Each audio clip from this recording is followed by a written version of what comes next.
Welcome to This Week in Money. I'm Jim Goddard. Today, Ross Clark from chartsandmarkets.com runs down the major markets. After a rally earlier in the week, Wall Street ended sharply down on Friday. Ross tells us why. He also tells us the U.S. dollar remains a major factor worldwide. Publisher of the realestatetiming.com newsletter, Robert Campbell, gives us his view on real estate, the markets, commodities, and gold, and comments on why staying fit might also make you a better investor. Do the sun and planets control our financial destinies? Ray Merriman from Merriman Market Analyst tells us about financial astrology and how accurate it's been over the past 40 years. He has some interesting takes on the upcoming U.S. midterm elections and the Russian-Ukraine conflict. We'll talk to Ross Clark right after this. Introducing Recyclico, making lithium-ion last forever. Recyclico's patented recycling process achieves up to 100% recovery of battery metals from lithium-ion batteries for electric vehicles, including cobalt, lithium, nickel, manganese, and aluminum. Recyclico Battery Materials Incorporated trades on the TSX Venture AMY, on the OTCQB AMYZF, and Frankfurt 2AM. For more information, visit recyclico.com or phone us at 778-574-4444. Recyclico, making lithium-ion last forever. Welcome to This Week in Money, the source for market opinions. Here is Jim Goddard. My guest is Ross Clark from chartsandmarkets.com, where you'll find insightful market commentary and timely technical analysis. You can find him on Twitter at ChartsByRoss. Welcome back to the show, Ross. Pleasure to be with you, Jim. Well, after a two-day rally on Wall Street, at the end of the week, not the same story. What happened there? No, things kind of rolled over the middle of the week, and then the number that everybody was waiting for, the employment number, came out. So what you got is very strong employment numbers on the U.S., 3.5% unemployment, very strong number, the type of thing you haven't seen in decades.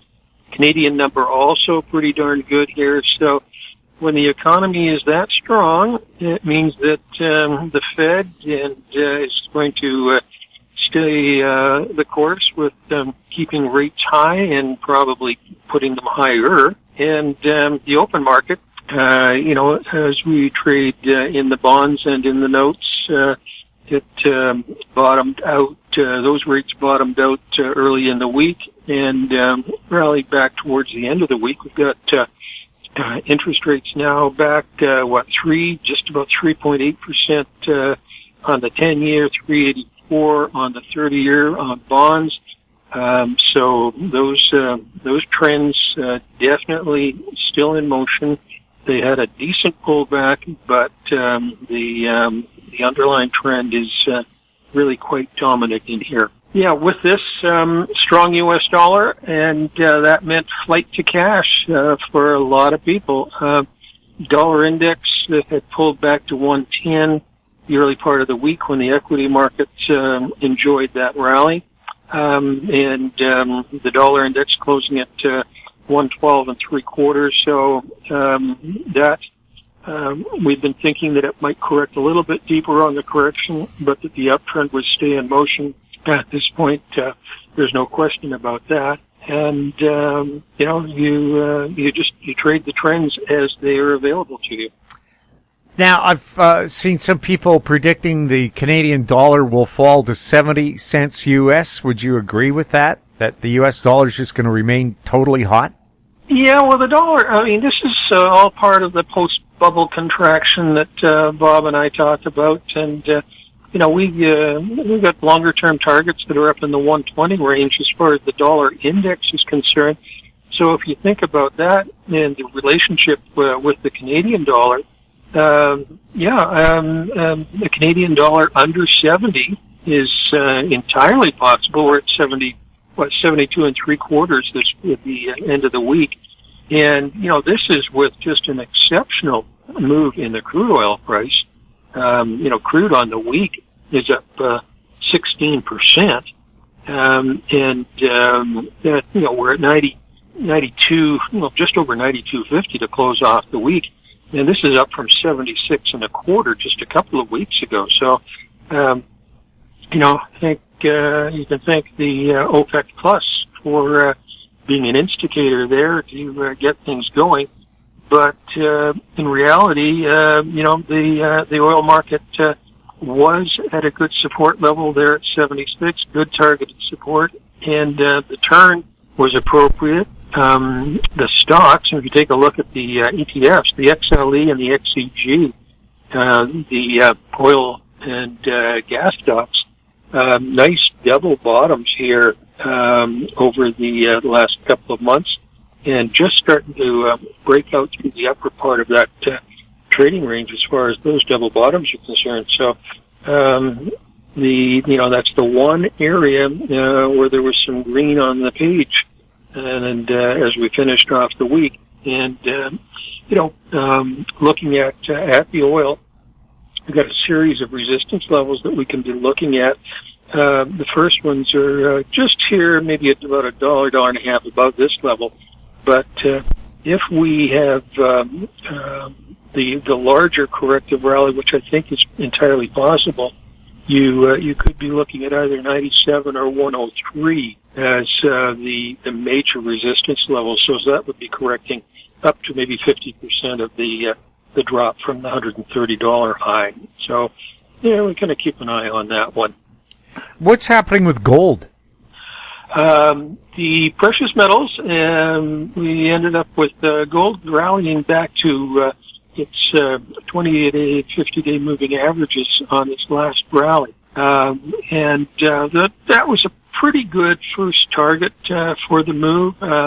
Pretty mediocre finish to the week as the dollar showed its strength. And, you have... but we've been, down from 1630 on gold, rallied 1740, and now closing at 1703. So it's pulled back about a third of the rally off the bottom. Wouldn't be at all surprised to see it trade down into the 1670 range. Silver had been a really important one here in terms of the commitment of traders' numbers.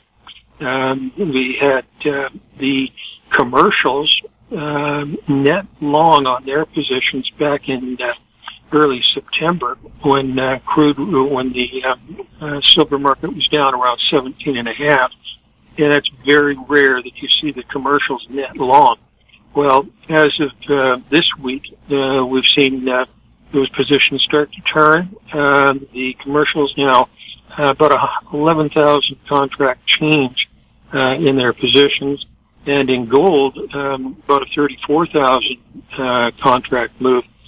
So you've probably got now too many of the speculators long in the precious metals and ready for a bit of a correction here. But the silver market, I think, still has some upside to go. The gold market probably going to be a little harder in terms of staging a rally. And if the equity markets continue to stay under pressure, the miners are probably going to have continued difficulty on the upside. So I think you just have to have some patience here on the precious metal stocks and these miners in terms of buying the hard dips and look at them as maybe a long-term trade rather than a short-term trade. Ross, thank you so much for the update.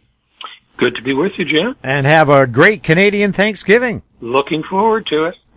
My guest has been Ross Clark from chartsandmarkets.com. You can find him on Twitter at Charts by Ross. Coming up, Robert Campbell, next on This Week in Money.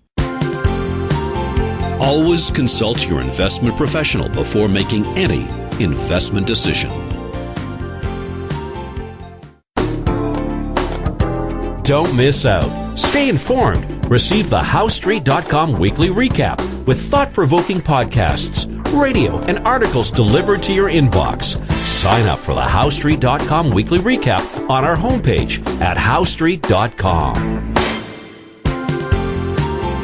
This Week in Money is archived online at TalkDigitalNetwork.com. Welcome back. My guest is Robert Campbell, author of Timing the Real Estate Market and the Campbell Real Estate Timing Letter. You can find them online at realestatetiming.com. He's speaking to us from San Diego. Bob, welcome back to This Week in Money. Thank you very much. When can Thank we you look for having me again? When can we look forward to the next issue of the Campbell Real Estate Timing Letter? That will be in. I just published one September 15th, so that was like 2.5 weeks ago. So the next one will be November 15th. So I publish it every 2 months. How can people sign up for it? They can go to my website at realestatetiming.com, just like it sounds, and you can read what I do. How did your September speaking engagement go? Oh, went really well. You know what? I've given so many speeches in the last 21 years and seminars, but for some reason, this one went better than ever because the title of the seminar was How I Stopped Worrying and Learned to Love Inflation. And I went over the economics of inflation, and what causes it and what it does to you and and specifically as an investor, what asset classes you should be in, and which ones you should be out of, and the best defense against inflation is to be skilled at something so you maintain your standard of living. But interestingly, I had about 35 people there. It was at the La Jolla Marriott, and afterwards, I would say 20% of the people came up to me and said, Bob, that was excellent. When is your next seminar? And I've never had that happen before, Jim. So I put this together, and I'll tell you, explaining economics, explaining inflation, I took about 2 weeks of preparing for this and trying to dumb it down so people can understand it, and everybody understood it. That if you can't explain something so somebody else doesn't understand it, you don't know what you're talking about. And so I got it down there, and I went, I get that, because you start talking like a crazy economics professor and something like that, and start talking about these wild equations and these theories and stuff like this, I can't even stand listening to it, because I know most of us just BS. But you get down to the brass tacks of it, and also you study charts and say, okay, look at this. The basis of what I do is study charts. I look at charts, over a long period of time and say that what happened then, look what happened then. That same thing happened then. The same thing happened then. How could you have been alerted to these events, financial events in advance, so that you could, profit for them or avoid losing money from them?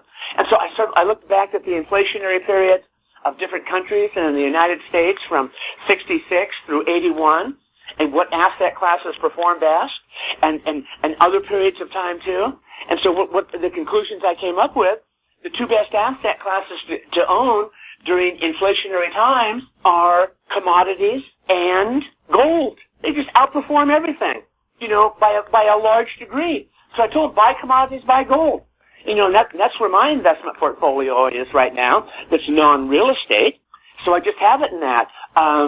And it's just interesting. People could understand it. They can see it if you show them. You go, look at this different episodes here, and they show how different asset classes perform, during these periods of time. The last thing you want to own is bonds, of course, because those just get killed.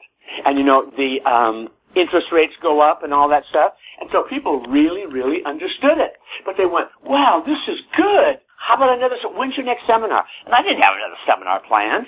It takes a lot of work to put on one of those seminars. But so I know the response was better than I've ever had. I've had much bigger crowds, but never had that kind of, sometimes it's nice having a smaller crowd, because I know most of these people that are my followers. I know them by their first names, and you can look at them, you can call them out, and you can let people talk. You can let people talk when there's 35. When there's 100, you can't let people talk. It just gets out of control. So it was very enjoyable, and everybody loved it, which is, that's the bottom line. Everybody got their money's worth and more, and they were satisfied. They said, when's the next seminar? I want to sign up. Does your book, Timing the Real Estate Market, cover times like this? No, it doesn't. It really does. It covers all times. It covers non-inflation, inflation, recessions, boom times, because those are the indicators that call, that call the peaks and valleys they're leading indicators that call the peaks and valleys of the housing market. And so, they can be during any of those times. And interestingly, when you look about how did real estate perform during the inflationary environment, real estate didn't do too badly. It kind of held its own. In the United States, it didn't do that well in California, but it held its own in other parts of the United States. It didn't win or it didn't lose, as opposed to like owning bonds or owning stocks that just got smashed. But interesting, where I told people about commodities and gold, I said, okay, if you hang on to your real estate, if everything goes the way it has in the past, you'll probably end up no better and no worse, which isn't bad. But if you put your money in commodities and gold based on the performance of the past, you could double or triple your money in the next five years. So it's all about, that putting your money where it's treated best, likely to be treated best. What are your thoughts on the stock markets? I think the stock market's going down. And I don't time the stock market. I'm a trend follower in the stock market. And because the stock market is really difficult to time, real estate's much, much easier. That's why I've made, by far the vast majority of my money, all my money in real estate, because I know it best. But here's where the stock market's going to get killed. Inflation right now is at 8%, official government number. All these businesses, these big corporations in the United States, they all have debt. They never pay the debt off. All they do is roll it over when it becomes due, just like the U.S. government. So let's say you owe $10 million, for example, and it's got a five-year duration, average duration, so every year 20% of that debt becomes due. Okay, last year when you rolled it over at 3%. Well, this year when the 20% becomes due, you got to refinance it and issue new debt, and you're going to roll it over at not 3%, but 6%. That's double. So that cost right there of debt financing is going to hurt earnings dramatically. Then, not only is it hurt from that, but when you get in inflationary times, the cost of doing business just starts increasing. About a month ago, FedEx, it fell over 20% in one day. One day. And all of a sudden they said, oh yeah, the outlook, the forecast was for earnings to remain level. You go, okay, then how come the stock dropped 22%? Because earnings are collapsing. Because not only is debt financing, the cost of doing business with debt increasing, but that, for them to run those airplanes and run their operation, the inflationary effect, that, they're paying 8% more for things than they were a year ago. So earnings are going to get hit real bad. And that's what happens during inflation. It's the cost of doing business. And if you can't pass those costs onto the consumer, you have to eat it. And that's what FedEx did. And its stock dropped, 22% in one day. I mean, that's a blue chip stock. And I think the same thing kind of happened to Nike. So that's what's going to happen to all corporations. Their earnings are going to get hit. And fundamentally, even though I'm not a fundamentalist, what drives stock market prices is earnings. Long-term earnings. The more you earn, the more the stock's worth. Kind of that thing. So earnings are going to get hit real bad. So I don't like the stock market. I like commodities. I like gold. The Fed's the big story. What do you think the Fed will do next and then going forward? Well, I think the Fed has no choice. I know there's a lot of debate about this. Everybody expects the Fed to pivot. It's already bad. The stock market's down 25%. People are hurting and all that. But what people are hurting more, if you listen to what the Fed's saying, that Chairman Jay Powell is saying, he said the average American is getting hurt real bad. His earnings aren't nearly keeping up with inflation. And so we have to protect that guy. And you know what? He does have to protect that guy.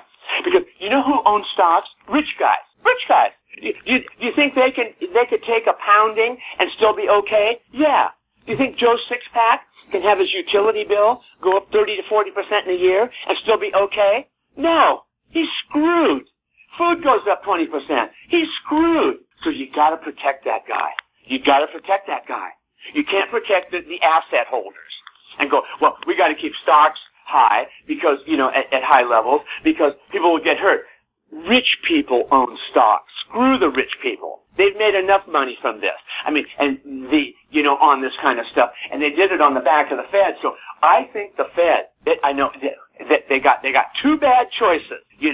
Should we raise interest rates and kill the markets and kill the economy? Or should we let inflation run wild and let the asset markets do what they're going to do and kill the middle income person where inflation gets to 12%, 15%, where he can't even make a living. And I think he really has no choice. He has to save people because they'll be destitute. That's a fact. They'll be destitute. And so they're going to have to raise interest rates, keep raising interest rates up to the point where finally it breaks inflation, and that's going to take a while. People think, inflation is going to be back down to 2% here in the United States in a year. No, it's not. Look at history. History shows that after most countries, and they've done studies on it, were like 30 or 40 countries that had inflation above like 7 or 8%, developed countries, and they said, how long does it take to get back down to 2%? You know what the average was? 6 to 7 years. That's the average. So people think that, we're going to be back and running to normal. Interest rates are going to be, at mortgage rates are going to be 3% and inflation is going to be 2% in a year. That ain't going to happen. That would be a miracle, economic miracle if that happens. So it's going to be and if you look at past inflations, that's what happens. It's a slow grind, down. And so we're going to have to deal with this problem for a long time. In fact, the higher interest rates go, that the U.S. dollar, the king dollar, is just roaring in the markets. And it's just bankrupting people. In fact, just a few days ago, I adjusted my portfolio. I sold half of my commodity position and bought the U.S. dollar. I think the U.S. dollar is going to the moon. And the reason it's going to the moon, everybody, is this. The euro's in the tank.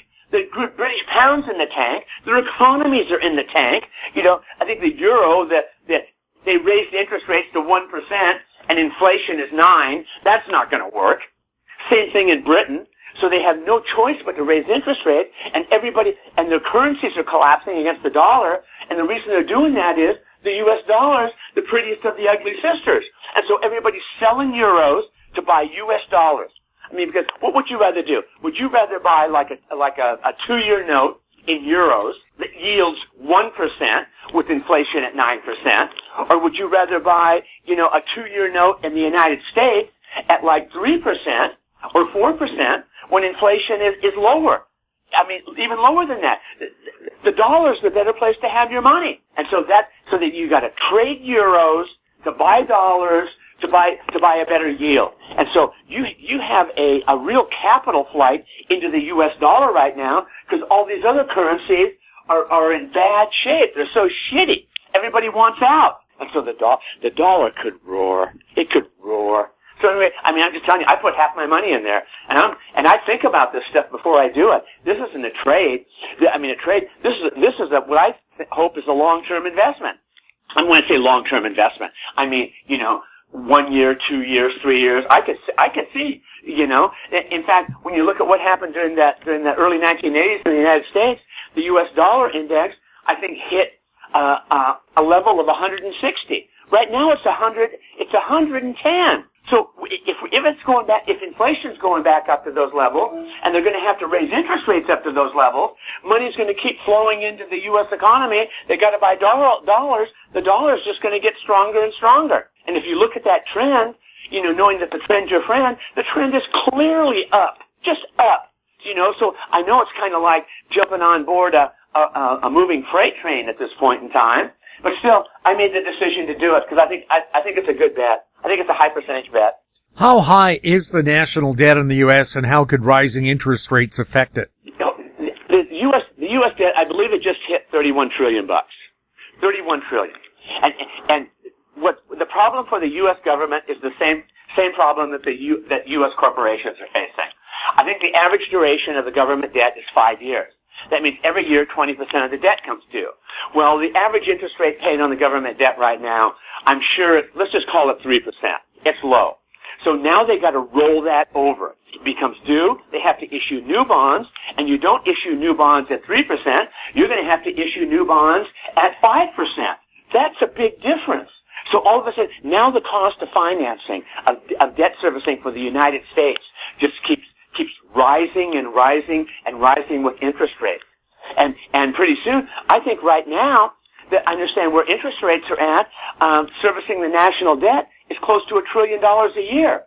When interest rates were low $2, 2 or 3 years ago, I think it was about $300 or $400 billion. That's a big increase. So that's where you get screwed, guys. You get screwed. You live above your means, whether it's a government or yourself. You live above your means. And you can do that because debt is cheap. Interest rate, zero interest rate policy. It doesn't cost you hardly anything to finance whatever your wishes are. Then that changes. The house you bought, the car you bought, whatever else you financed. And it was financed. It was marked to the market based on housing here in the United States, based on 2.5%, 3% mortgage rate. Okay, that's good. That's good if you stay in your house for the rest of your life.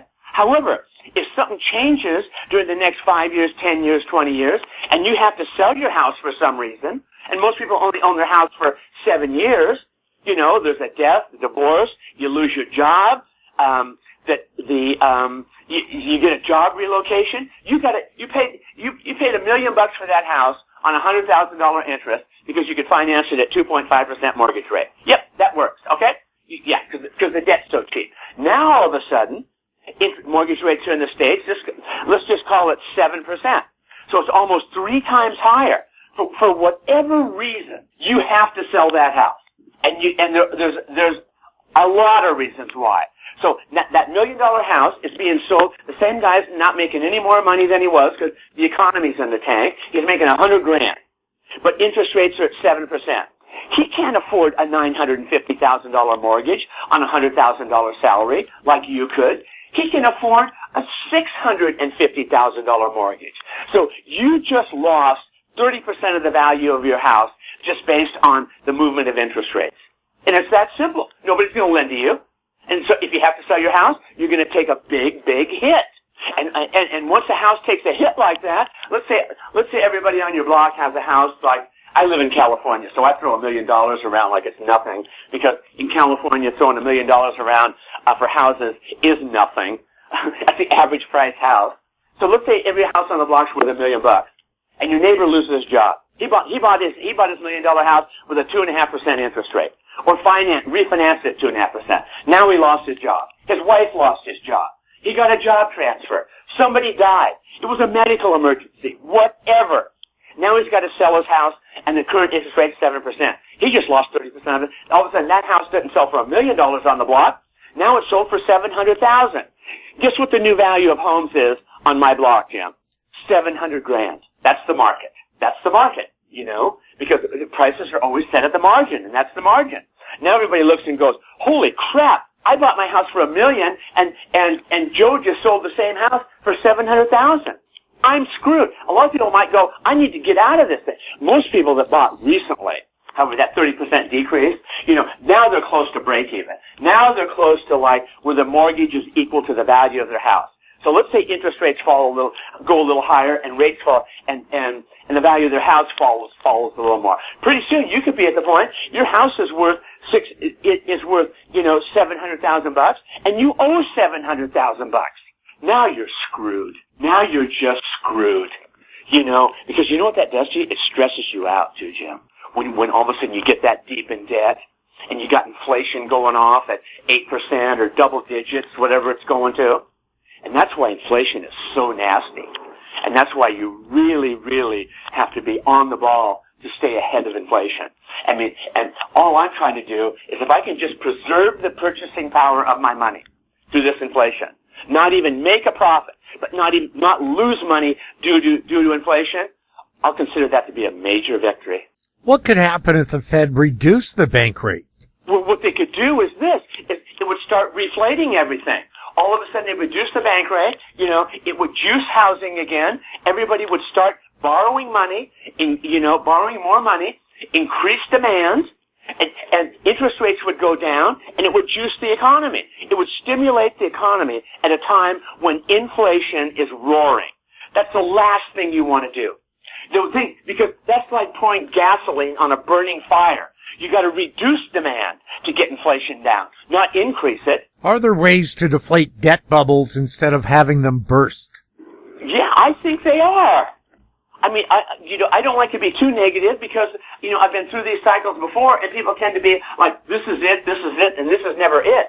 But it does come to the point where you just have so much debt, and that $31 trillion of debt was financed with a 40-year downtrend in interest rates. That's how we were able to accumulate that much debt. Just like the homeowner was able to purchase $1 million home, not because his income went up, but because the cost of a mortgage went down to rock bottom levels, and he could afford a $900,000 mortgage at 2.5%. How much mortgage can he afford at 7%? Not $900,000. It's probably $650. So the market's going to get priced according to what interest rates are. Interest rates are the most important financial ingredient in where the markets go. And we had 40 years down from 1981 through 2022, and now all of a sudden inflation is back in force, and all of a sudden, rates have ticked up tremendously. Mortgage rates in the States have gone from 2.5 to 7. That's a big increase. And what it's going to do is just going to wallop the housing market. And I tell people this about housing. Even if you hold your own, I've seen some forecasts come out, and I don't listen to forecasts. I just see them when I'm on econ blogs, the good ones that I go to. And I said, okay, let's say Goldman Sachs just came out and they said they expect U.S. housing prices to fall like maybe 10% during the correction. Nominally, 10%. Okay. Does that mean that in an inflationary environment, does that mean you're going to lose 10%, only 10% on your house? No. Like, let's say we add 8% inflation. We average 8% inflation for the next 5 years, which is very possible. 8 times 5 is 40. Add that down to 10. You just lost 50% of the value of your home on an inflation-adjusted basis. And why adjust for inflation? Because that's what your money's worth. It's what your money's worth. All of a sudden, I sold my $1 million house for $1 million. $1 million. So I got all my money back. Yeah, what is that? Does that buy you the same amount that it did when you bought your home? No, it buys me 50% less. And so you're lost. I've studied the markets for so long, and I've seen some of the best traders in the world, investors in the world, when they decide to retire, Jim, you know what they say? They want to know what to do with their money. So they give it to 3 different money managers that they trust. One's short-term, one's medium-term, and one's long-term. And you know what they hope for? They said, with changing market conditions, with inflation, and with taxation, my goal is just to maintain the purchasing power of the $20 million I made for the rest of my life. I don't care if I make a profit. Just give me my money back in purchasing power. That's hard to do. That's really hard to do. Past due notices are increasing on all kinds of credit cards. Is this a warning sign for the economy? Yeah, it is. Sure. I'm sure, I'm not a credit card guy, but I'm sure rates are back up to high levels again. They'll screw you any way they can, those credit card companies. But also here's something else.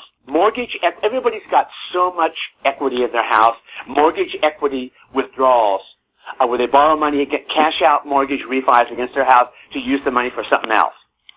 Those have become more and more popular in the last year or 2 years. You know what the banks that all of a sudden we start getting into the housing market downturn with bad economic conditions.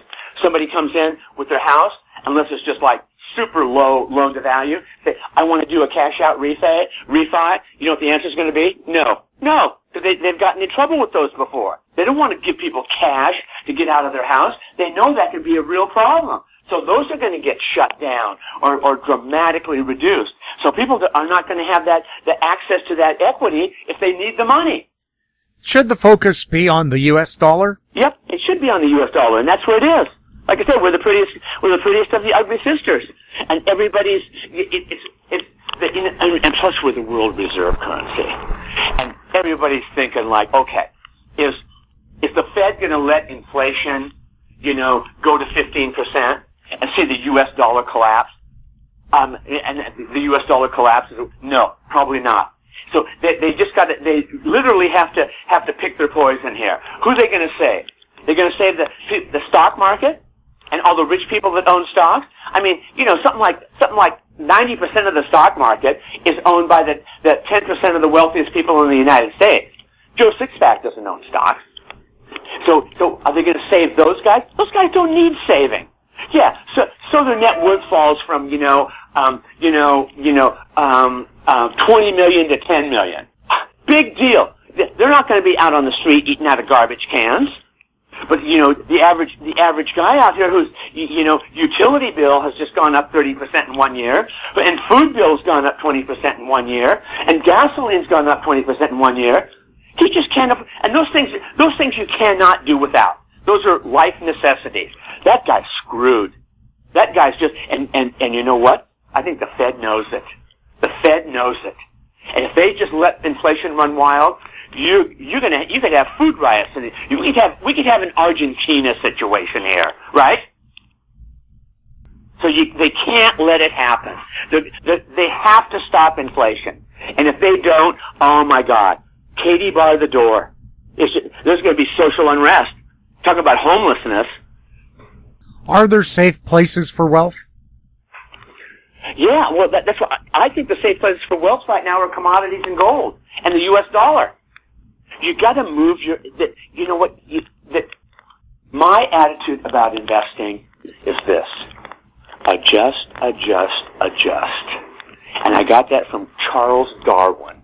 It's the species that survive are not the smartest, they're not the strongest, but they're the ones that are most adaptable to change. And that's it. And that's what people do. You just have to adjust. And I know people don't like that change hitting them, right between the eyes, but that's the only way you're going to survive, guys. If you don't adjust with the times, you're just going to be roadkill. And I'd say roadkill, I mean, I know there's a lot of listeners here that are probably, wealthy, but the average person in the United States, let's say, the United States is considered, I don't know how it compares to Canada, but, everybody says that the people in the United States are the wealthiest in the world. You know what the average net worth is of the average American over 65 years old? $250,000. Is that wealthy? No, it's not. In this environment, it's not at all. So everybody thinks everybody's got this money. The only people that really have money are the super rich. The people in the top 10%, they do okay. They hold their own. And in the top 5%, they do really well. And the 1%, those are the criminals that are in on everything. They get bailed out when everything goes wrong. But unless you're in the top 10%, your standard of living keeps going down, down, down through both boom and bust periods because you don't adjust to the times. And the average American, something like, 60, 70% of his net worth is in his house. So your house, you can't get any money out of that. That is an asset that doesn't pay you any return whatsoever. So all of a sudden, you need other assets, you need real estate or you need stocks that are going up. You need something that keeps going up in value in order to maintain your standard of living. And so, but a house doesn't do that. A house is just a place to live. Does it matter to you financially whether your house is worth $500,000 or $1 million? No. Does that change your standard of living? No, not one bit. The only way you're going to cash in on that is if you sell your $1 million house in California and move to Arizona and replace the same house for $350,000. And people are doing that. And are they doing that because they'd rather live in Arizona instead of the beach in California? No. Some are because of the politics here, the far left rhetoric that comes out of the politicians. But most of the people are doing that for financial reasons. And nobody knows that better than me because I have subscribers all over the United States and I know a lot of them personally, and especially the ones in California, and I know a ton of people that have left California and moved to Texas and moved to Arizona. And all of a sudden, they replaced their home for 1/3 the value, and now they have $600,000 cash left to try to survive through retirement. They're doing that. So, that's what it's coming down to. Getting by nowadays, especially during this inflation, is going to get harder and harder and harder. And the only way you can cash in on your house is you got to leave California. You got to sell it and leave California. And if you really want to kick ass, sell in California and move to Alabama or Mississippi. You can replace the same house for like $200,000. Because those states are the poorest, the property values are the lowest. So you see that happening. I'm never leaving the beach, guys. Look, you know what? I don't have to do that. I'm old enough that I've saved enough money. I've never been an extravagant person. I've always saved 15% of every dollar that I made. I know how to invest, so I'm comfortable financially. I'm not leaving the beach. And that even though I'm not super wealthy by any means, that most of the people that say that are super wealthy, because living at the beach here in California is expensive. Really expensive. But I'm just lucky enough that, I don't have to live at the beach. I live 1.5 miles away from the beach. I'm not on the beach. Otherwise my house would be worth 50 times more, which I don't care.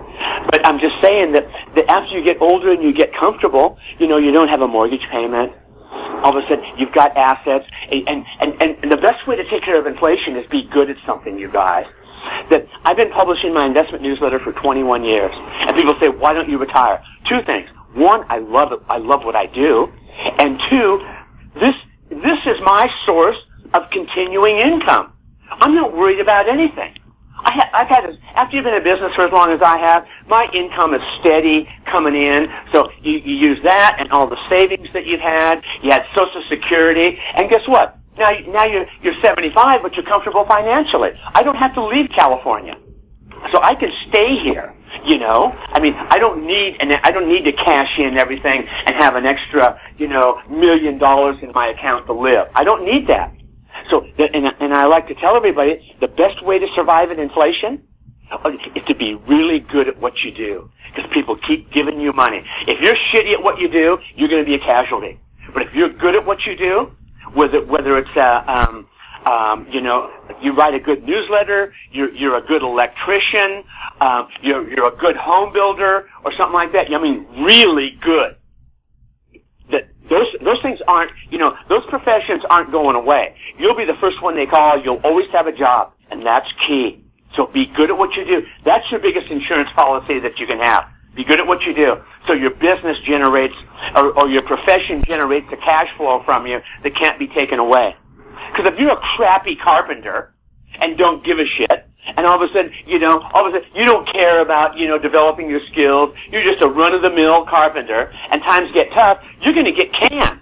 But if you're really good at what you do, a really good carpenter, skilled, you'll always have a job.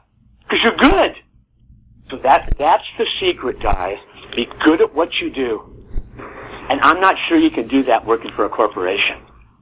Like Nassim Taleb says, the 3 worst addictions in the world, what was it? They're heroin, carbohydrates, and a job that pays you a salary. Because you're vulnerable there, too. They can can you. And all of a sudden, now what do? Let's say you've been canned by a major corporation. What are you going to do? So to me, I'm always the kind of person, my dad was always self-employed. He was a home builder for 55 years here in Southern California. I've always been self-employed, and because it's kind of the people that are self-employed that are accountable for what they do. Nobody's going to roll me out of bed in the morning, a self-employed person. You got to get out of the bed, and the only paycheck that's coming to you is because of your skills. And if you're a crappy plumbing contractor, you're going to go broke. But if you're a good plumbing contractor, you're going to do well. And when times get real tough, you may not do well, but you'll survive. And the key during down markets is surviving, everybody. What is the stated rate of inflation, and what is likely the real rate of inflation? Well, here in the United States, I think the August number was 8.3%, and that's a government number. I think you could realistically, knowing what the government does with their hedonic adjustments and everything, to like, 50% of all items that make up the CPI, the Consumer Price Index, I would say it's probably 3 to 4 percentage points higher. It's in double digits. My wife was editing my a past timing letter about 3 months ago, and according to the government reports, they said food inflation is up 8.3%.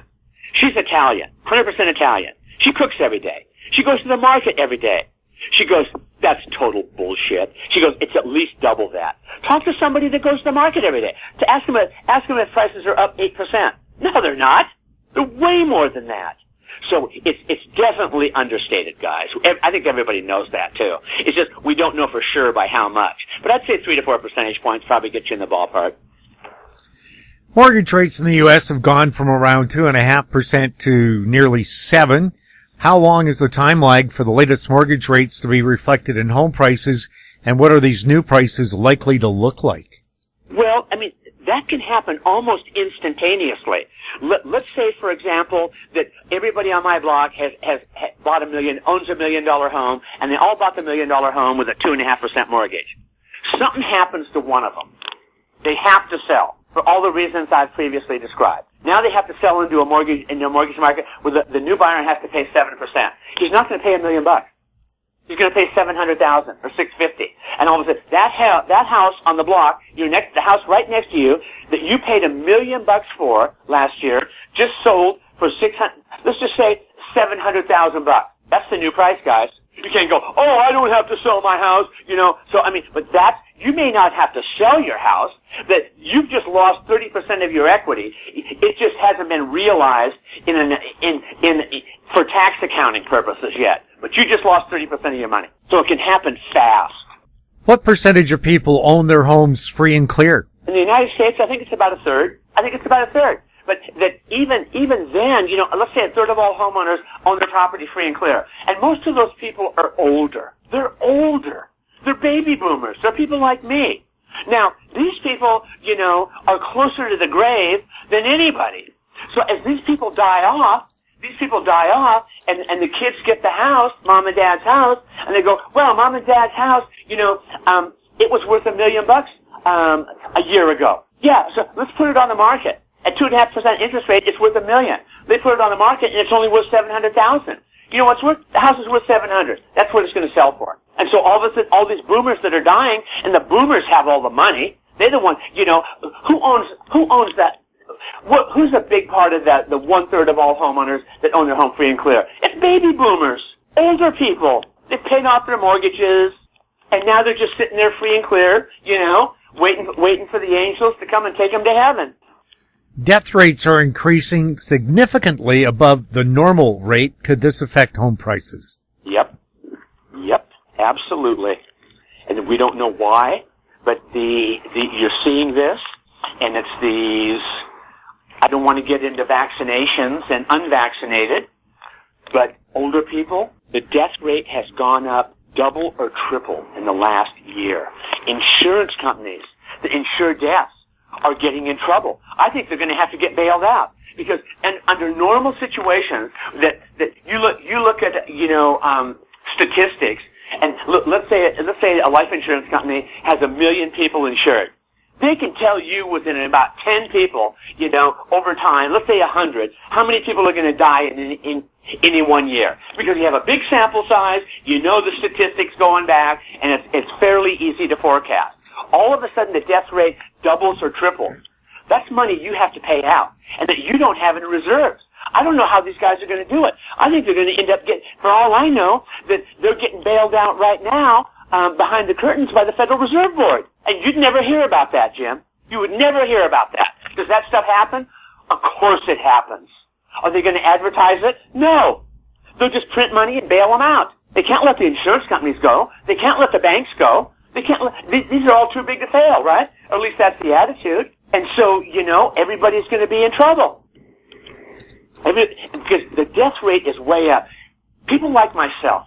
Do you know in the last 3 years, the longevity of a male in the United States has fallen from something like 79 years down to like almost 76. We're the only country in the world with medical technology where the death rate is dropping. You're less likely you're going to live less years than more years. And a lot of that has to do, I think, that I know for a lot of people that are dying from drug overdoses. And these are guys, you know, in their 40s and 50s.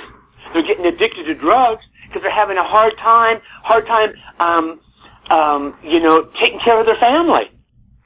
And all of a sudden they feel bad, so they escape, so they start taking drugs, and this is killing people like crazy. Oh, and it's not just kids on drug overdoses. These are guys 40 and 50 years old, you know, older guys. All of a sudden they go, this sucks. I can't even afford to take care of my family anymore. And so they start taking drugs, and then they die. And I'm sure that has that has something to do with the decrease in longevity. But we're the only country in the world where that's happening. Russia has decreased life expectancy. I saw a study there saying due to alcoholism. Okay. And China has less life expectancy due to poor air quality, although China also has a very high smoking rate. Maybe that's the poor air quality. So yep. The U.S. isn't alone in seeing declining life expectancy, but a country like U.S. should not. Exactly. Yeah. I mean, with our medical technology and everything, we should be, just compare us, for example, to Japan. I think the average male in Japan lives to be like 85 years old. I could be off a few years. And here in the United States, we're at like 76, 77. What's wrong with that picture, Jim? Something's wrong, right? I mean, is Japan more advanced technology and medical-wise than the U.S.? Or is there a problem with their people? It's a problem with the people. People don't like living anymore. They need escapes, escape mechanisms, drugs, and that's what it is. It's alcohol. It's drugs. People don't start taking, you know, opioids, you know, for thrills like you did in college. They take it to escape, and it kills them. It's killing them. That's the way I see it. That's really sad. Really sad. And I have no idea how to fix that problem. What does it mean when home prices are set at the margin?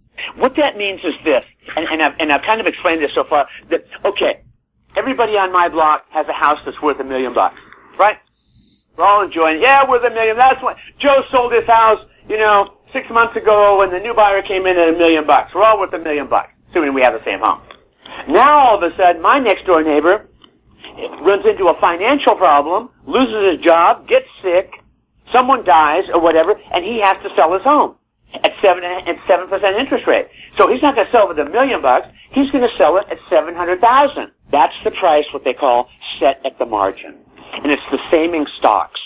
You know, all of a sudden somebody says, yeah, you see a stock market drop, like in FedEx, you know, a month or so ago when it fell 22%. Let's just say it was selling for $100 a share, as an example, prior to the drop. And now it's selling for, $78. That $78 price, that's set at the margin. That's what FedEx shares are worth right now. $78. They were worth $100 a share the day before, but now they're worth $78 because the last price controls. Is economics easy? No, it's really hard.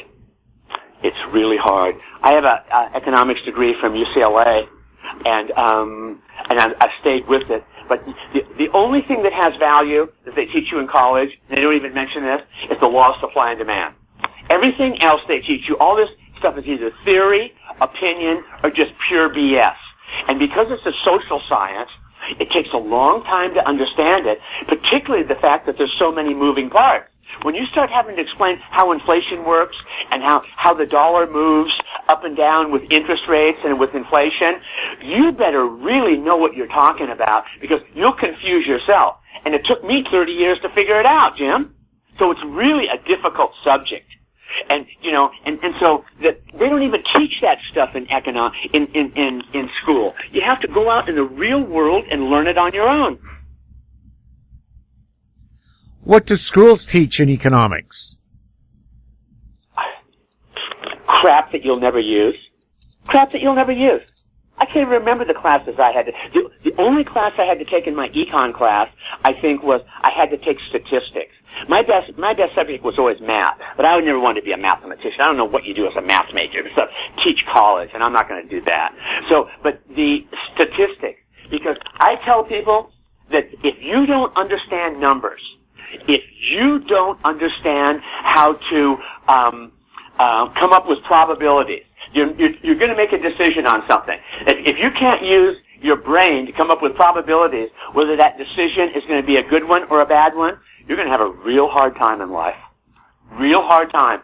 And that's another sad thing. So many kids grow up right now, and they don't know how to do math. They don't know how to do math. How do you get ahead in this world if you can't add or subtract and multiply and divide? I don't see how it's possible. And in fact, you can't. It's super hard to exceed if you don't understand basic mathematics, because you don't understand probabilities. And anybody that makes decisions on a day-to-day basis, you have to look at it analytically based on probability. What do you think the probability of us succeeding, in our endeavors to do this? And you have to come up with some kind of numbers. Look at history that, so-and-so did this and they did this. But if you have no idea how to come up with probabilities, you're just shooting from the hip all the time, and most of the time it's going to be made on an emotional basis, not on analytical basis, and emotional decisions are the very worst. In investing and in life, is there psychological pressure to follow the herd? Absolutely. Absolutely. I tell people that, price movement, whether it's stocks, real estate, bonds, or gold, or whatever, baseball cards, Beanie Babies, 50% of it, over 50% of it probably, is all based on psychology. Fear and greed. Because when the herd starts moving in one direction, you move with it. And that's what's so difficult to overcome. You have to succeed in life. Because to succeed in life, you have to buy when prices are low and sell when prices are high. To buy when prices are low, is the herd telling you that's a good idea? No, just the opposite. You're going to get your head handed to you. And when prices are high, what's the herd telling you? Oh, they're going to the moon. Yeah, this is going to go on for another year or two. And so you have to know to be able to break away from the herd to do that. And that's really, really hard, everybody. And one of the reasons I've been able to do that is physical fitness has always been my number one investment. And to be able to break away from the herd, you have to be mentally strong. Really mentally strong. And the only way you're going to be mentally strong is to be physically strong. To do that. That's the easiest way. And so you just have to develop that and just say, that I'm able to do that. I have the strength of my convictions to do that. When it's time to get away from the market, I don't need everybody's approval, confirmation basis to do whatever I'm doing. Because that's probably one of the worst emotional biases you can have. But you need to be mentally strong to go, this is the right move to make. The probability says this is the right move to make. Is it a hard decision to sell when everybody at the peak of the market?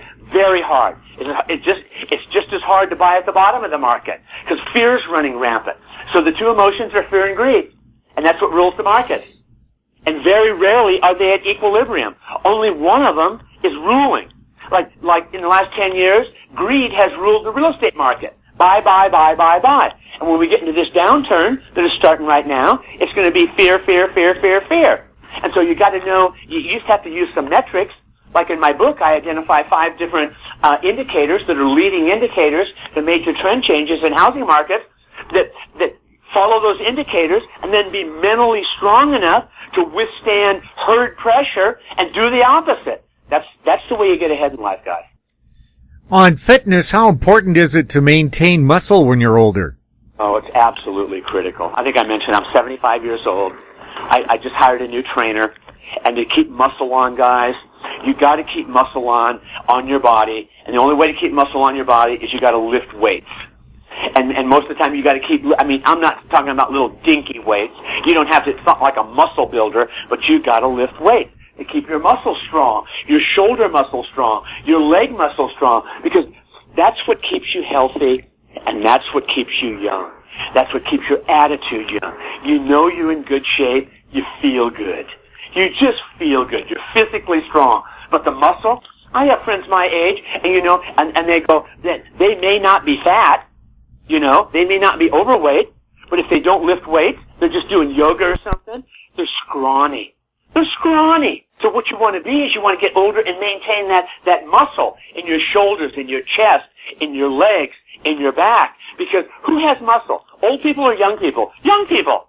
You want to look old or young. Everybody wants to look younger. So it's imperative that guys keep muscle on their body. And that's the discipline, guys, that you got to work every day every single day to do something to make sure that muscle stays on your body and to keep the fat off your gut. Any other fitness wisdom for us? Oh, that's pretty much encapsulates it, this time, Jim. I could go on and on. All you guys out there that have heard me before, you know how much I'm into physical fitness. Both my parents were into physical fitness. So this has been the most important part of my life for my entire life. I'm going to write a report in about a 30-page report that what I've learned about physical fitness and health in the last 50 years. Because all my followers know. They know I always talk to them about that. They know I'm in great shape. They know I have a lot of energy. They all wonder how I do it. What fitness tips could you give me, Bob? I go, there's way more than one. So I'm going to write a 30-page report, and I'm going to charge $295 for it, not because I need the money, but to keep the riffraff out. And I was telling a friend of mine, I said, you know what? I don't care. I'm going to write that report whether I sell one copy or even if I don't sell any copies.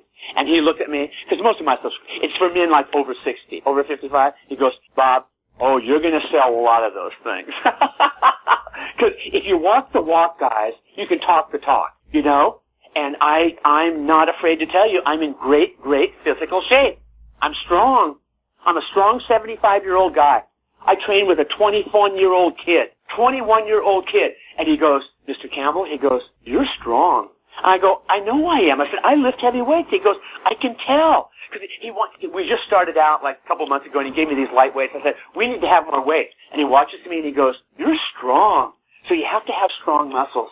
And when you have strong muscles, then that gives you the ability to be mentally strong, that you can handle whatever life dishes out. Because you got the physical strength, now you need the mental strength. To never give up. Don't get discouraged about anything. And I read something. Here's something for you guys. Whatever you do, if you're doing it at a high level, let's say you're practicing for a pro sport, high school football, and you're going through the drills, right? Those are hard. On a hot day. And I heard what this one coach said. People go, I've had it. I can't do this anymore. And what the coach tells them, he says this, you can't quit today. If you want to quit tomorrow. And so my trainer's pushing me to the point for an hour, and finally, one day I said, I can't do any more of these ball crushes. They're really hard things to do. And I said, I can't do any more. I'm exhausted. He said, you're going to finish. And I said, I finished, and I thought about that. I said, yeah. I said, I'm glad you made me do this. I said, because if you don't improve, my physical condition and help me lose 5 pounds in the next 2 months of body fat, I'm firing you and hiring somebody else. And he goes, I know that. That's why I'm making you do this stuff. So, you can't quit, guys. It has to be that kind of attitude. And that's totally a mental thing. There's nothing physical about it. Mental. Your body, I could do another set of 15 ball, medicine ball crushes where you throw them into the ground as high as you can, a 15-pound medicine ball, and you have to catch it when it bounces up in the air and bring it up in your head. Those are exhausting. But the fact, could I do that physically? Of course I could, because I did it. Why didn't I want to do it? Because mentally I thought I wasn't tough enough. And I was tough enough. So that's where the mental aspect comes in. You just don't give up. You just can't, and you have somebody push you like that. Now, you can't have somebody push you like that every day, or you'd be a physical wreck at my age. But once a week, wow, what a magnificent, thing to do to your body. So I'm spending practically all my retirement money on my health. And he said, so you start to look at it, trainers aren't cheap, they're like $100 an hour. I've got the money. And so I said, what else would I rather spend $100 a training session on? Working out with this kid that's going to kick my ass and get my body into optimal physical and mental condition? Or would I rather go out and have lunch with some friends and have a couple drinks? I'll hire the trainer. And so, yeah, in fact, I even told him, I said, I'm even hiring him for my wife. I'm so impressed with it. My wife's going to go in. She works out like a maniac like I do, too, or we wouldn't be together. So I'm paying for her. So that's how I'm going to spend all my money. I'm not going on sea cruises. I'm at the friggin' gym doing medicine ball crushes. People look at me and go, those look hard. And they go, they are hard. So anyway, take care of your body, guys. You got to do it. You know what? And I may have said this before, but I'll say it again. Confucius. A rich man wants 100 things. A man in poor health, only one. Only one.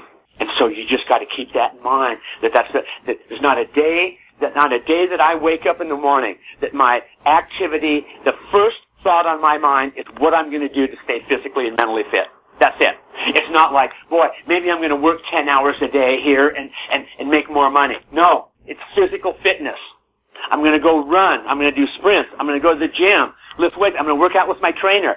That is numero uno, guys. Number one. Nothing comes between me and taking care of my body. Nothing. I mean, like, it just doesn't happen. So, and that's how you get physically fit. That's how you have my kind of energy, my kind of enthusiasm. You can develop that. It's developable. Most guys my age, aren't like this. They go, where'd you get your energy? Well, today I've had 3 cups of coffee. I do drink coffee, so that helps. Caffeine does help. But it's from taking that attitude. And so that's why even though that I'm in the money business, showing people how to make money in real estate, and I love to make money in real estate too, nothing comes between me and taking care of my body. Bob, how can people find out more about your book and newsletter? They can go to my website, realestatetiming.com, realestatetiming.com. And they can, buy my book. They can subscribe to my newsletter. They can learn a little bit. They can even see a sample newsletter, a little bit more about what I do, and check it out. I think it's that it's interestingly, most people don't pay for investment information. Rarely will anybody pay for investment information. I pay for investment information because I know there's people that are really good at what they do, and I want to know what they know. That's what keeps me ahead of the crowd. Does anybody know more about real estate timing than me in the world? I don't think so. I mean, look, I've been around real estate my whole life. I was born on a building site. My dad was a builder. I was born with a skill saw in one hand and a hammer in the other. Skill saw cut the board, then I lift the boards up together and bang them, put a nail in the board and nail it together. And so in fact, the best way to make money in real estate, guys, let me tell you the best way to make money in real estate, is to buy a fixer-upper at the bottom of the market when prices are depressed. Move into it, fix it up with your own skills. I can do 90% of the work myself. And you don't have, and I wasn't naturally born with those skills. Just Google it. You can find out how to do anything. As long as you're not like just a complete spaz and going to cut your arm off with a skill saw, then you might have to hire somebody or help you somebody with that. But fix your house up for the upcycle, sell the house, 5 or 6 years later when prices are high. The first $500,000, at least here in the United States, is tax-free, guys. Tax-free money. $500,000. Now, I know that's not a fortune, but that will put you on the road to to be financially strong. One of my followers that has followed me for 15 years, she bought a home in this high-end area. She sold it at the peak of the market in 2005 for $850,000. She bought it back 4 years later, based on my timing signals, for $500,000. She saved $350,000. She owned that home for the next 10 years. She just sold it about a year ago for $1.5 million, moved east away from the beach, poor thing, and bought a house out in the sticks, a fixer-upper for $600,000, and she owns it free and clear, and they have $1 million in the bank. Now, okay, she's got a house free and clear and $1 million in the bank. Does she classify as super wealthy? No. Is she way wealthier than your average bear? Yeah, way wealthier. So you can do this, guys. I love stories like that. People that actually take action to do something, to buy low and sell high. That's the only way you're going to really get ahead in life. That's the golden rule of investing. Buy low, sell high. That's what my dad told me. I started investing in stocks when I was in high school. I said, Dad, how do you make money in stocks? He said, you buy low and sell high. I said, how do you do that, Dad? And he said, that's what everybody wants to know. And it's been a curiosity for me from that day forward to the present day. And it's still an ultimate fascination, how I've increased my skills as far as what I do. In fact, I'm even going to write another book. I wrote my first book 21 years ago. I've at least doubled or tripled my knowledge. I need to write another book on this. I've learned so much more about timing than I ever knew 21 years ago, even though it's still excellent material. I still use it to this day. But do I know more now? Yeah, I know a lot more now. So the education process never ends, guys. And to me, retiring is something you should never do. If you love what you do, don't retire. Don't. What are you going to do? Babysit the grandkids? I mean, how boring is that? What am I going to do if I retire? Go to the beach? After 2 weeks, every day? After 2 weeks, I'd be totally bored out of my mind. So you got to keep your mind engaged, doing something that has value to other people, something that you love. And you know what? You can live the most magnificent life, and if you take care of your health and your body, you'll only live a magnificent life. Bob, thank you so much for being on This Week in Money. Thank you, Jim. Bye. My guest has been Robert Campbell, publisher of the realestatetiming.com newsletter. He was speaking to us from San Diego. Coming up, Ray Merriman, next on This Week in Money. Introducing Recyclico, making lithium-ion last forever. Recyclico's patented recycling process achieves up to 100% recovery of battery metals from lithium-ion batteries for electric vehicles, including cobalt, lithium, nickel, manganese, and aluminum. Recyclico Battery Materials Incorporated trades on the TSX Venture AMY, on the OTCQB, AMYZF, and Frankfurt 2AM. For more information, visit recyclico.com or phone us at 778-574-4444. Recyclico, making lithium-ion last forever. This Week in Money is archived online at talkdigitalnetwork.com. Welcome back. My guest is Ray Merriman, founder of Merriman Market Analyst and the author of several books on the correlation between market cycles and planetary cycles. His website, MMAcycles.com. He's speaking to us from Scottsdale, Arizona. Ray, welcome back to This Week in Money. Well, thank you. Thank you, Jim. It's good to be back with you. The Merriman Market Analyst is now into its 40th year. Can you tell us a bit about your letter and how people can sign up for it? Yes. Well, on Twitter, they now refer to me as a bona fide OG, an original gangsta, because I've been around for so long.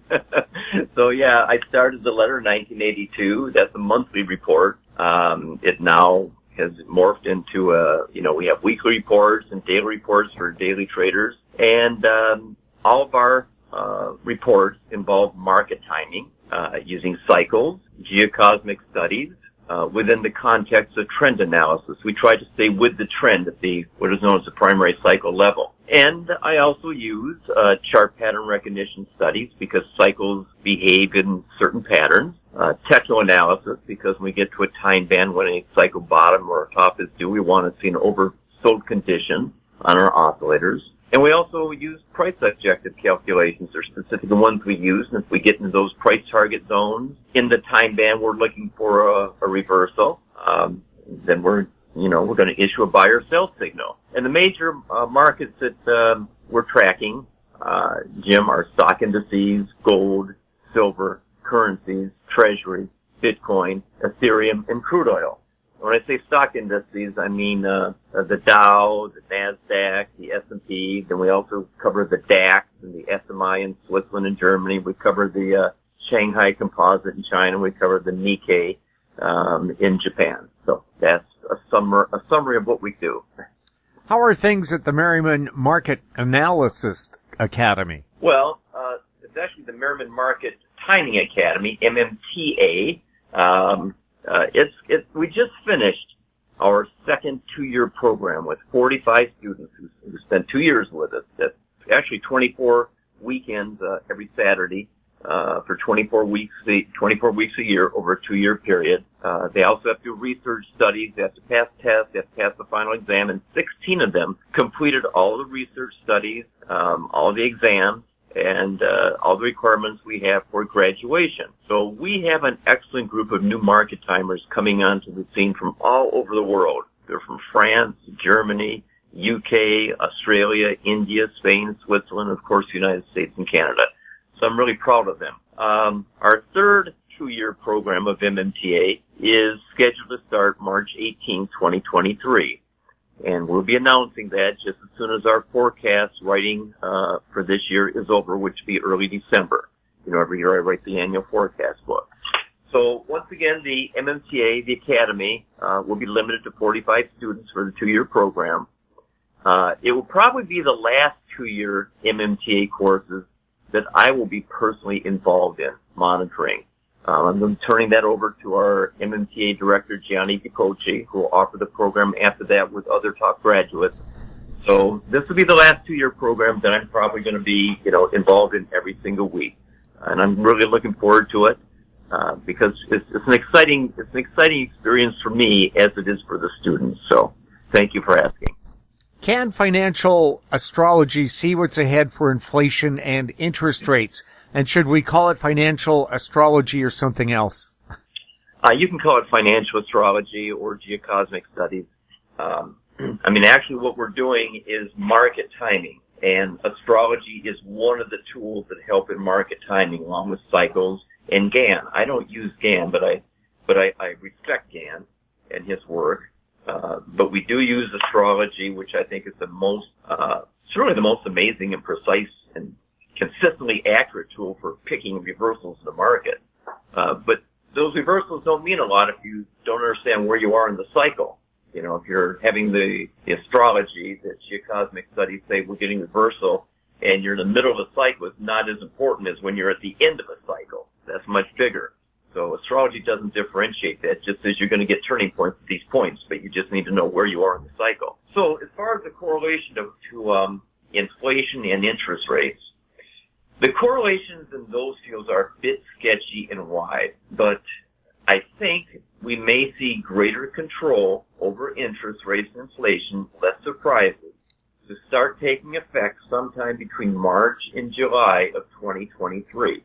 And that is based on geocosmic. It's based on the Jupiter-Saturn cycle. I also think we're going to see a more deflationary environment start to appear sometime by the end of 2023 and into 2026. And that's based on Saturn entering the sign of Pisces on March 7, 2023, and headed toward Neptune in February 2026. Saturn's tendency is to depress, and Neptune and Jupiter's tendency is to inflate. So when you get Saturn coming in the picture with Neptune, I think it's going to put a real lid on inflation, and we're going to start seeing more things like people struggling. I think I see more unemployment. I think I see more companies struggling to make profit, more government intervention, and I think these things are all going to be deflationary or at least non-inflationary. And I don't see that starting this year because Jupiter is going to go back into Pisces October to December, late October to late December. So I do not think inflation is under control this year. I think it's not until after sometime March and July it starts to contract. And everybody's going to think it's under control. But I think what you're going to see is, once again, the Fed overshoots the opposite way again. And it's going to turn more into deflation. Can financial astrology predict if the stock market will continue to be in a bear market or if a new bull market is beginning? No, astrology can't predict that. But cycles and trend analysis studies can and do. Actually, there is an astrological correlate to this. When Jupiter leaves Aries, which it will do next May, when Jupiter leaves Aries and goes toward Leo, those 2 to 3 years do have a strong correlation of stock indices falling. So I shouldn't say that astrology can't predict it. There is a study, the Jupiter study, that does indicate that the stock market will have, it may have already started, because we're in Aries and we've made a high. We're going to get a secondary high. But after that secondary high, we may see the bear market resume, and it could last for 2 to 3 years. So what astrology does is accurately predict periods of time. It's a timing mechanism. Like last week, September 21st to October 3rd. That was the strongest time band of geocosmic signatures unfolding in a short amount of time this year. But it's hard to say if those are reversals of long, intermediate, or short-term trends unless you understand the pattern and time bands of cycles in combination with trends. So I don't think astrology is a great tool for predicting a bear and bull market. It's useful. It has some correlation, but cycles is better. And if patterns go with cycles, that's better for knowing when a long-term cycle bottom or top is due, where astrology is just going to tell you the turning point all the way through it. And whether they're short-term, intermediate-term, or long-term, astrology doesn't really care. that much. There are some studies, but there's not enough to say that it can predict a bull or bear market. Other than maybe that's Jupiter. That's a pretty impressive study. It has about an 80% correlation. This is the market could be falling from a secondary high sometime in soon until 2025, 2026. And just about your technique of using geocosmic cycles, you're more concerned about the planets because they're close enough to actually have gravitational influence on us, right? Well, to me, that's not what I look at. Yeah. I mean, if I'm trying to be inductive and try to figure out why these things happen, that would be my explanation. There's some kind of a gravitational effect. But I'm more deductive in my analysis. I go back and look, at the charts of the stock market since the late 1600s, and I examine the daily charts of the Dow since 1928. That's almost 100 years. And I correlate it, all those highs that move 4%, 10%, 20%, what was going on astrologically? What was going on with geocosmic? And is there anything that correlates, any of those studies that correlate with those kinds of moves? And there are. And when those happen, when I get those 4%, 10%, 20% time bands suggested by geocosmic studies, then, depending what type of cycle I'm in, I feel confident to make a forecast that this is the end of the primary cycle, or the 26-month cycle, or the 4-year cycle, or the 18-year cycle. But I need to have my time bands for cycles in place. And on top of that is where I then use the astrology. But whether the astrology has an effect because of gravitational pull, I can't say for sure. Science hasn't really proven that.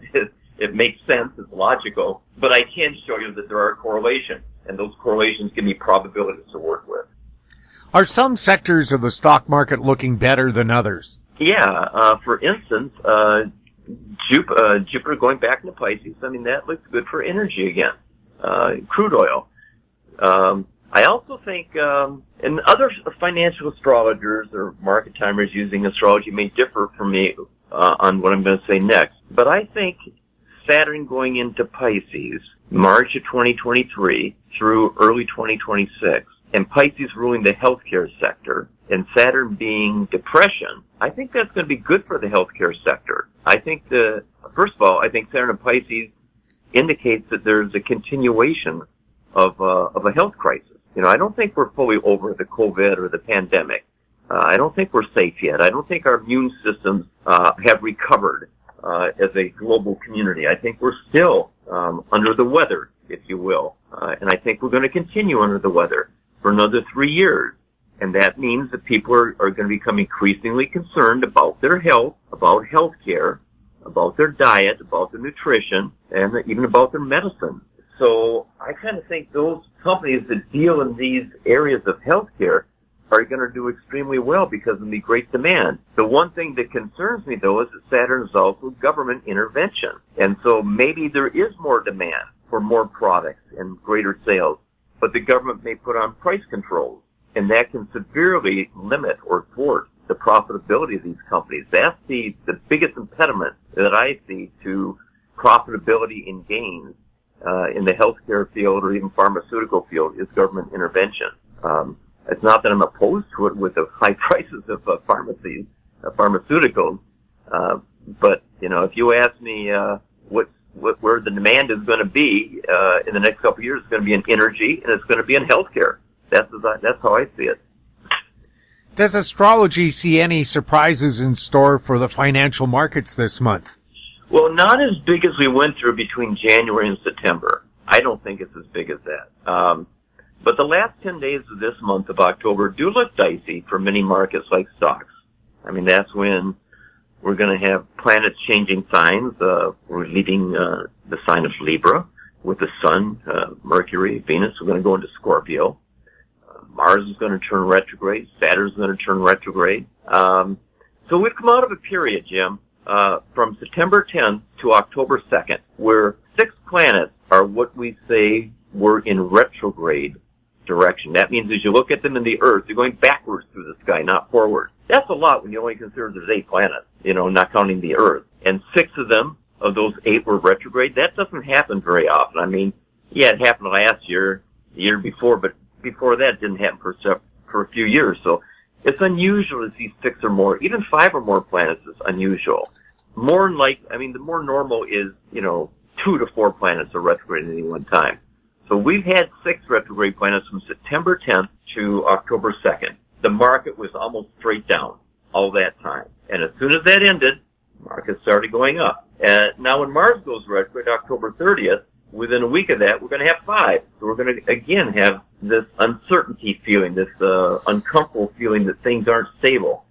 And that's why I say the last 10 days of October, even into November, could be dicey as we start moving toward 5 planets retrograde, including Mars.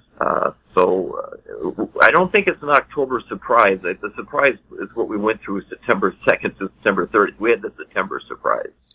Is astrology any good at predicting election outcomes like next month's U.S. midterms? You mean, are we better than the polls? The polls aren't too good. I think astrology is fairly good at this. I think it's, in the neighborhood of 75 to 80%. You may not like this, or some of our listeners may not like it, but I think, as I look at it, it points to less losses, maybe even gains for the Democrats than most pundits expect. And I think that's because the Dems will succeed in making Donald Trump a major campaign issue. And he'll take the bait. He is taking the bait. And I think that causes losses for the Republicans where otherwise he would normally win. Because the Democrats, now I'm giving you an opinion here, bias, the Democrats cannot win on their record or their vision, which is out of step with Jupiter and Saturn waxing, which means they're separating, through the end of this decade.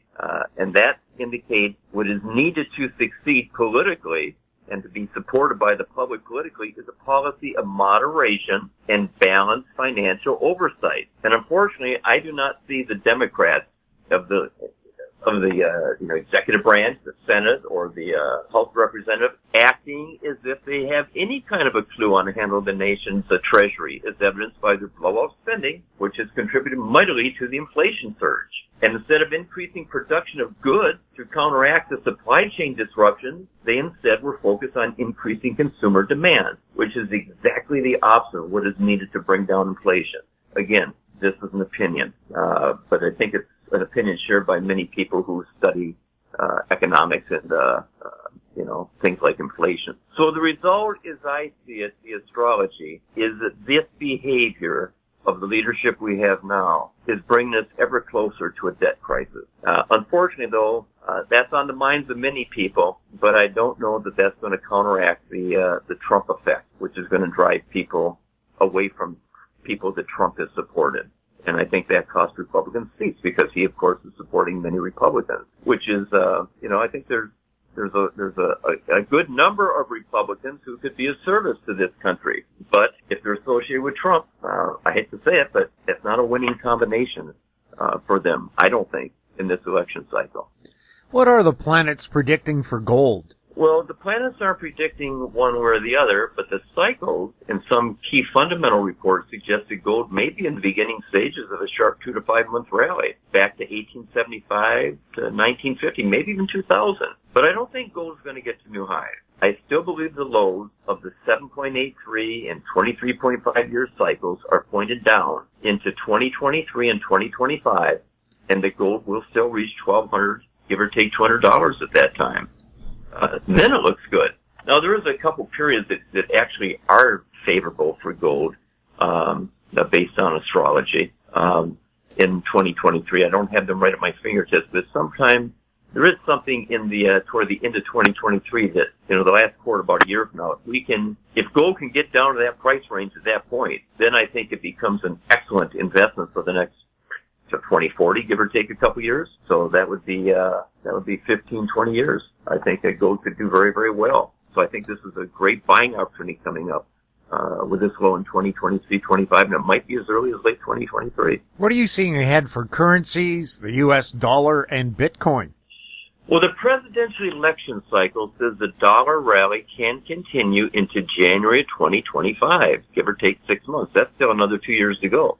Yeah, there'd be a pullback in there, probably pretty strong pullback, but it's not going to be a bear market unless you're looking at, a 1 year cycle or 2 year cycle being bearish. But I think the 4 year and the 8 year cycles are still pointed higher until we get to the election, give or take 6 months. Actually, the inauguration, give or take 6 months. So I think the dollar is still in a bull market, even if we do have a strong correction. It's still in a bull market for another almost 2 years. Bitcoin cycle, now that's interesting. Bitcoin cycle points to a low between March 2022. It points to a low by March of 2023. And that time band could have started as early as June, and we did have a low in June. I think that's too early, but it is in the first month possible for a 4 year cycle or a 15-month cycle. They both overlap at that point. So if the low isn't already in, I think it will be in by March of 2023, maybe even by January. My feeling is that unless Bitcoin starts getting above 22,000, I think it could drop again below 17,000, maybe to 15,000. I'd like it there. Maybe even 8,000 to 12,000. However, I want to say that I think the future of digital currencies is bright. And the thing is, I believe that we're moving into a cycle, a major, very long-term, like 250-year cycle, maybe even a 500-year cycle, where currencies, the way we approach currencies is going through a radical change. I think we're going through the biggest changes in currency markets in at least 250 years, maybe 500 years. And I think what that means is governments are going to legalize and create their own digital currencies. We're going to get away from paper. We're going to go to digital. I think that's the future for the next 20 years.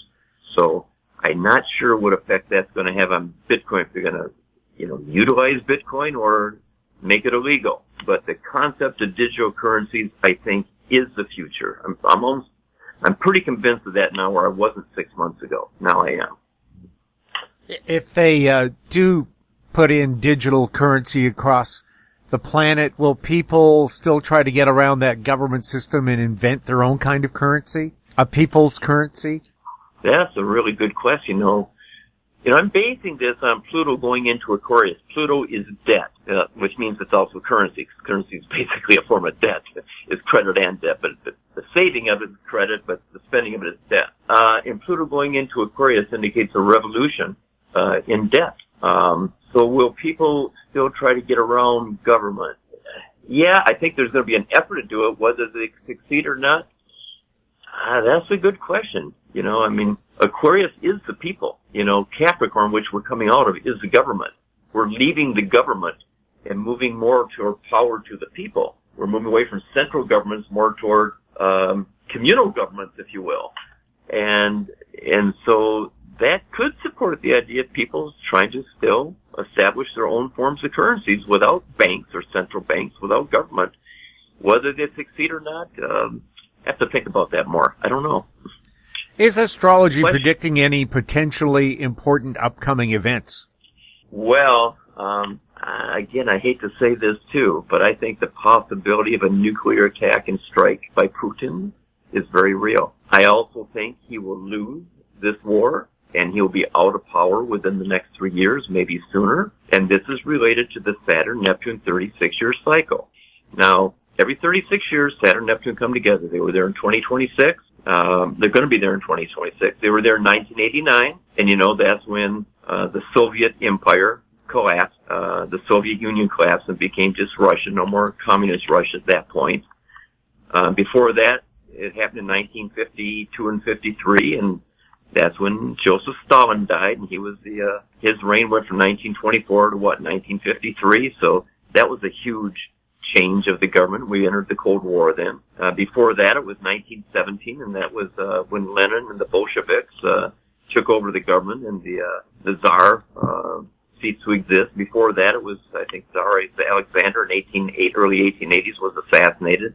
So you go back every 36 years, there is an implosion or explosion of Russian government. Now, what makes this extremely interesting now is not only did Stalin die in 1953, which is 2 of those cycles ago, but Vladimir Putin was born then. And the biggest event in his life that shaped what his legacy is going to be is what happened with the next Saturn Neptune, 1989, when Gorbachev released the Russian communist countries to enter the free market. And that was a huge influence on who Vladimir Putin became and would become, and is, in fact, now.